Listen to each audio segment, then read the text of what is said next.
그러니까 대치동 키즈의 경험 있죠. 네. 그걸 좀 얘기해 주시면. 대치동 키즈라고. 초등학교 5학년 때부터 겨울방학 때부터 늘 대치동에 있는 학원을 중3 때까지 다녔고 과학고를 가고 나서는 그때부터 이제 약간 공부를 혼자서도 잘할 수 있는 방법을 취득을 했기 때문에 대치동 학원을 물론 그때도 가긴 갔지만 거의 가지 않았던. 네, 그래서 뭐 중학교 때는 진짜 대치동 학원에서 거의 살았죠. 네, 그러니까 뭐 평일에도 5시에 수업이 끝나면 집에 와서 저녁만 먹고 아니면 그냥 저녁을 간단하게 때우고 어머니가 차로 6시나 뭐 6시 반에 대치동에 내려주면 뭐 11시, 12시까지 대치동. 장점은 일단 그런 거죠. 그러니까 확실히 공부를 하는 시야가 되게 넓어져요. 그러니까 특히 공부를 좀 어느 정도 잘하게 된 거죠. 우리 학교에서 전교 1등을 해도 의대를 못 간대. 막 이런 얘기는 들리고. 왜냐면 내 선배들이 이제 내가 예를 들어서 뭐 지방에 있는 A 중학교의 1등이다. 전교 1등이다.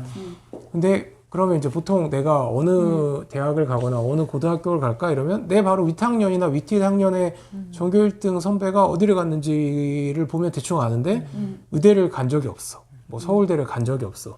그러면 자연스럽게 시야가 좁아지면서 아 나는 그러면 의대는 정말 언감생심이거나 정말 운이 좋아야 갈 수 있구나라고 그냥 지레 포기를 하거나 방법을 모르죠. 근데 이제 그럴 때는 대치동 학원이 되게 크게 도움이 되죠. 그러니까 뭐 자극받는 거죠. 네, 그러니까 뭐 방학을 이용해서라도 대치동 학원에서 한 2달 정도 뭐 특강을 듣고 이러면 거기에는 이제 다 이제 소위 말해서 향후에 서울대나 의대를 갈 학생들이 모여 있으니까 제가 대치동 학원에 가서도 느꼈던 게 물론 대치동 학원에서 쓰는 뭐 자습서나 강의 내용이 훨씬 더 뭐 어렵고 그런 심화학습이 잘 돼 있다는 것도 있었지만 그걸 떠나서 되게 분위기 자체가 그러니까 처음 그러니까 과학고를 가기 전에 저는 대치동 학원에서 그냥 뭐 한 반에 뭐 30명의 학생이 있으면 30명 학생이 전부가 수업 시간에 막 눈에 이렇게 불을 켜고 막 칠판이 뚫릴 것처럼 책이 뚫릴 것처럼 공부에 집중하는 그런 분위기를 저는 대치동 학원에서 이미 느꼈었거든요. 초등학교 한 5, 6학년 때부터 10명 중에 막 30등 하고 이랬던 경험을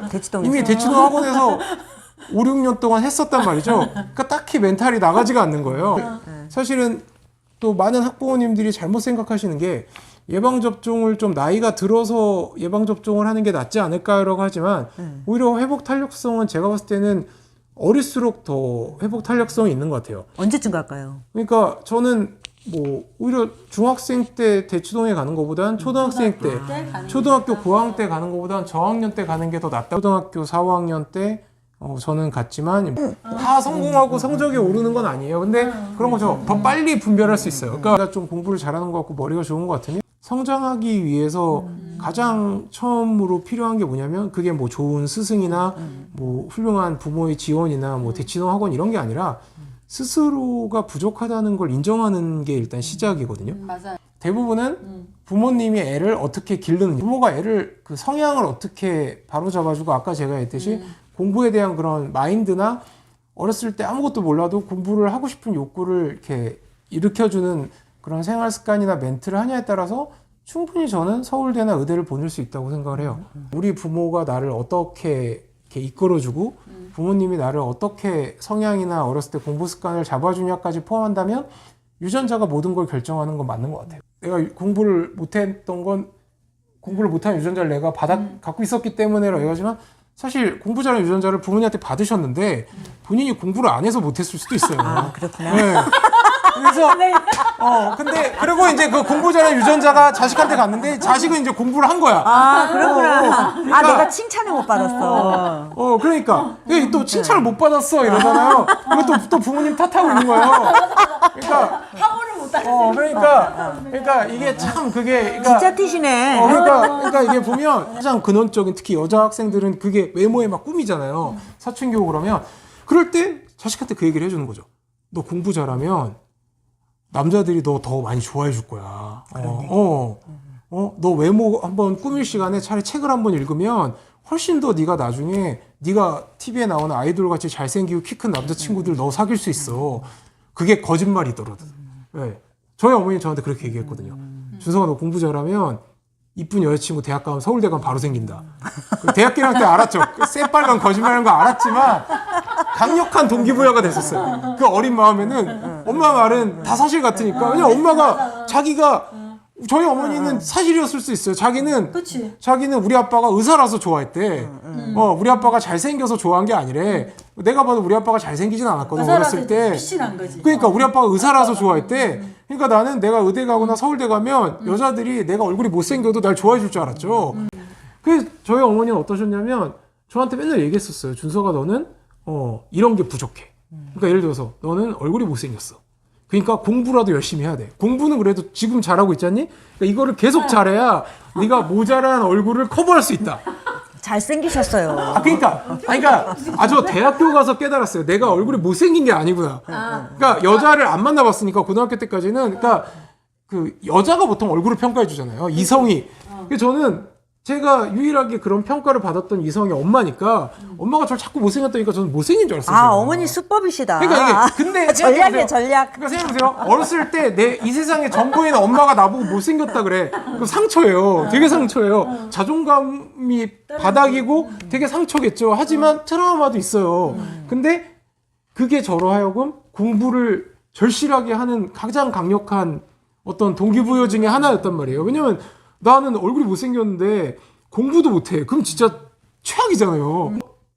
저는 정말 어머니가 어떻게 후천적으로 잘 길러주신 쪽에 더 가깝다고 얘기를 하는 게 어머니가 정말 저한테는 계속해서 공부에 대한 동기부여를 불러일으켜줬어요. 진짜 지혜로우시. 그러니까 아이한테 공부에 대한 그런 절실함이나 이런 공부에 미칠 것 같은 그런 계기를 심어주려면 부모가 그게 뭐 저희 어머니는 그게 이제 외모에 대한 자존감을 꺾는 거였지만 어떤 자존감을 냉철하게 T처럼 팩트 폭력을 날려서 꺾을 수밖에 없어요. 어머니도 T시죠.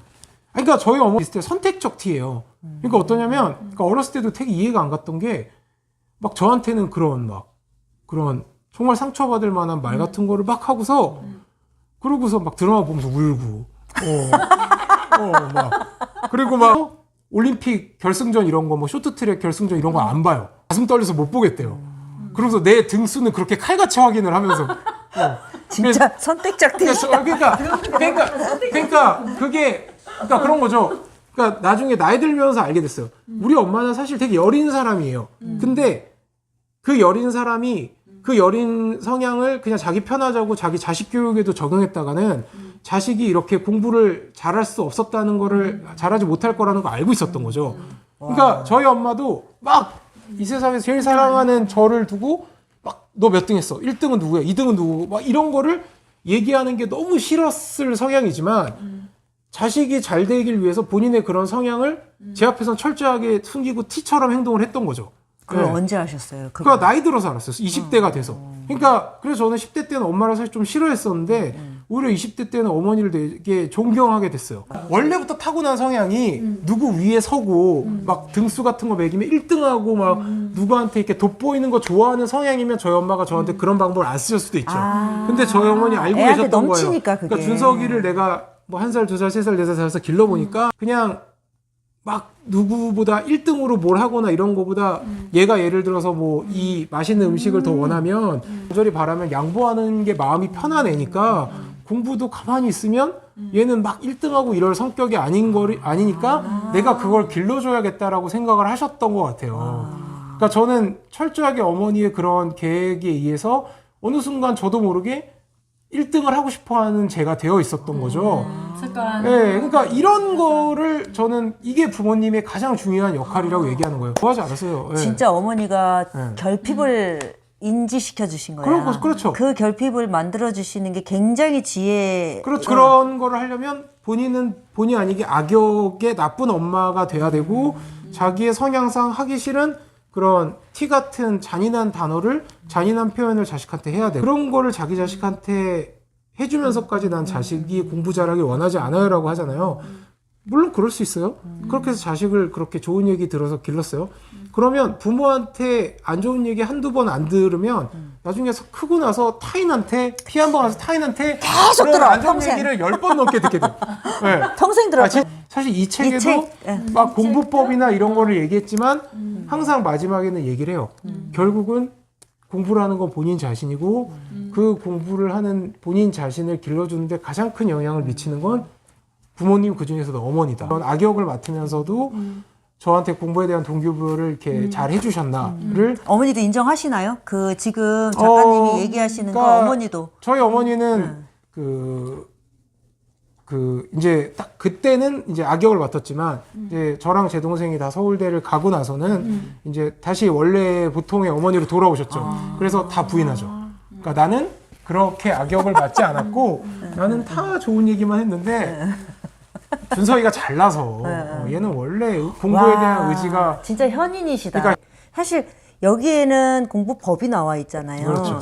그런데 이제 더 중요한 거는 엄마가 아이를 어떻게 대하느냐. 그렇죠. 정말 공감됐던 게 엄마한테 잘 보이고 싶어서 그렇죠. 공부했다. 이 말이 정말 너무너무 공감가. 모든 애들이 다 엄마한테 잘 그럴 거야. 보이고 싶잖아요. 그렇죠. 그 마음을 잘 활용하셔야 될 것 같아요. 그러니까 그런 거죠. 자기가 착한 엄마가 되려는 자기 자신의 욕심 플러스 그게 아이한테 도움이 될 거라고 생각해서 막 아이한테 엄마는 너 공부 잘하지 않아도 돼. 1등 안 해도 돼. 그냥 열심히만 해. 이렇게 얘기해주는 엄마도 있을 수 있고 사실 그 말이 틀린 말은 아니에요. 하지만 그러면 여러분의 기대와 다르게 대부분의 자식들은 아 그럼 나 공부 열심히 안 하고 1등 안 해도 되겠구나. 맞아, 그렇게 생각해. 그렇게 생각하고 안 한단 말이에요. 아, 진짜. 그렇게 자식이 되기를 바라는 엄마는 아무도 없어요. 이럴 때는 악역을 맡아야 되는 거예요. 당금질을 엄마가 해서 내보내는 거야. 엄마는 세상에. 우리 엄마처럼 얘기해요. 엄마는 이렇게 너한테 정성을 기울여서 학원도 보내고 돈도 쓰고 이러는데 엄마는 너가 1등 안 하면 엄마는 이렇게 너한테 열심히 돈과 정성을 기울인 거에 대해서 후회할 것 같아. 이렇게 딱 얘기를 해줘야 10살도 안 된 어린애 머릿속에는 아, 나 공부 열심히 해야겠다. 엄마를 위해서. 아이들이 저는 읽어보라고 꼭 권하고 싶어요. 엄마도 그렇지. 네, 저는 사실 동영상과 함께. 네, 그러니까 아이와 부모님이 다 읽어보게 책을 일부러 썼어요. 왜냐면 이 짧은 영상에 못 담은 그래서 뭐 책을 구매해 주시면 더 좋을 것 같다는 생각을 해봅니다. 네. 그리고 서준석 그 작가님과 계속적으로 이렇게 팩트 폭행을 좀 당하시면서 이렇게 계속 멘탈을 좀 키워가고 싶으신 분들은 서준석 TV 라고 치면 되나요? 맞아. 제가 저기 팬이라고. 이런 팩트가 좀 좋아요. 네, 유튜브에서 댓글로 문의하거나 이메일 오시면 정말 이렇게 차갑고 냉철하게 조언을 해드려요. 진짜 좋아. 차갑고 네. 냉철한. 그리고 굉장히 크리티컬하게 하시더라고요. 네, 왜냐면 따뜻하고 막 긍정적이고 용기를 주는 조언은 저 아니고도 해줄 사람이 너무 많으니까 그렇지, 맞아요. 네, 저는 저만이 할 수 있는 조언을 해주는 게 낫다고 생각을 하거든요. 그 서준석 TV를 구독해서 보는데 조금 무서웠어. 이분 되게 냉철하잖아. 냉철하잖아. 그래서 조금 다가가기 어려운 이런 느낌적인 느낌이 좀 있었는데 오늘 뵙고 나서 너무 재미있으시고 너무 유머와 시원시원함. 유튜브 상에서는 사실 그런 모습을 좀 보여드리고 싶은 게 있어요. 왜냐면 그렇게 좀 드라이하면서 냉철한 모습을 봤을 때 저는 그냥 제 유튜브로 10명이 봤는데 8, 9명은 선생님처럼 좀 이렇게 냉철하고 차가워서 좀 이렇게 혼나는 느낌이어서 싫었다는 사람이 있더라도 한두 명만 그 영상을 보고 나는 맞아, 맞는 말이야. 이 얘기가 정말 촌철살인이라서 아프지만 너무 도움이 되니까 이 영상대로 한번 해봐야겠다 해서 한두 명이라도 제 영상으로 도움을 받아서 뭔가 인생의 터닝 포인트가 생긴다면 저는 제 이미지 따위는 얼마든지 안 좋게 영상에 올라가도 상관이 없다고 생각해요. 왜냐면 저의 실제 삶은 오프라인이기 때문에. 아니 근데 너무 따뜻하고 그러니까. 너무 통찰력 있으시고 정말 제가 그냥 유튜브에서 뵀을 때랑 완전히 달라서 야 너도 공부에 한번 미쳐봐. 서준석 작가님과의 인터뷰 제가 한마디로 하면 인물 인터뷰야. 오늘 책 인터뷰가 아니라 인물 인터뷰인데 인간적인 너무나 인간적인 이런 말이 제가 딱 생각이 들어요.